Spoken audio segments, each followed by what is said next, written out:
ஏமா ஆபீஸ் போயிட்டு வரேன். இல்ல உன் பொண்டாட்டி எங்க? ஏமா அவளுக்கு கொஞ்சம் உடம்புக்கு முடியல, அதான் படுத்திருக்கா. சரி சரி நீ போ, நான் பாத்துக்கிட்டேன். என்னாச்சு இவளுக்கு? ஒரு நாள் படுக்க மாட்டாளா இப்படி? ஏன் சின்ன பொண்ணு ஏன் இப்படி படுத்திருக்க? ஏத்தே ரொம்ப வயிறு வலிக்கு, கொஞ்சம் உடம்புக்கு வேற முடியல. ஒரு அரை மணி நேரம் படுத்துட்டு எந்திரிச்சு வரேன், வந்து சோறு பொங்குது. என்னத்தே?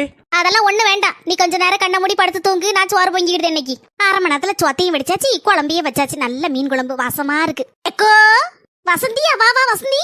ஆமா சின்ன பொண்ணு எங்க போனா?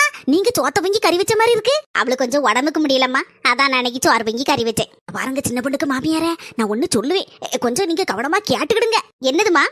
நீங்க இப்படி எல்லாம் செய்து கொடுக்கறது நல்லா இல்ல, பாத்துக்கோங்க. நாளைக்கு இதே பழக்கமாயிருவான், உங்களையே வேலைக்காரி மாதிரி ஆக்கி போடுவா. அப்புறம் இந்த பாரு வசந்தி, இன்னைக்கு அவளை நான் மக மாதிரி பாத்தாதா அவள நாளைக்கு என்ன அம்மா மாதிரி நினைச்சு பாப்பா. தேவையில்லாத சண்டைய மாமியாளுக்கு மருமகளுக்கு இடையில உருவாக்கிட்டு போயிடாத, போ வெளியில. நமக்கு என்ன வந்துச்சு? இப்படி ஒரு மாமியார் கிடைக்க என்ன கொடுத்து வச்சிருக்கணும்.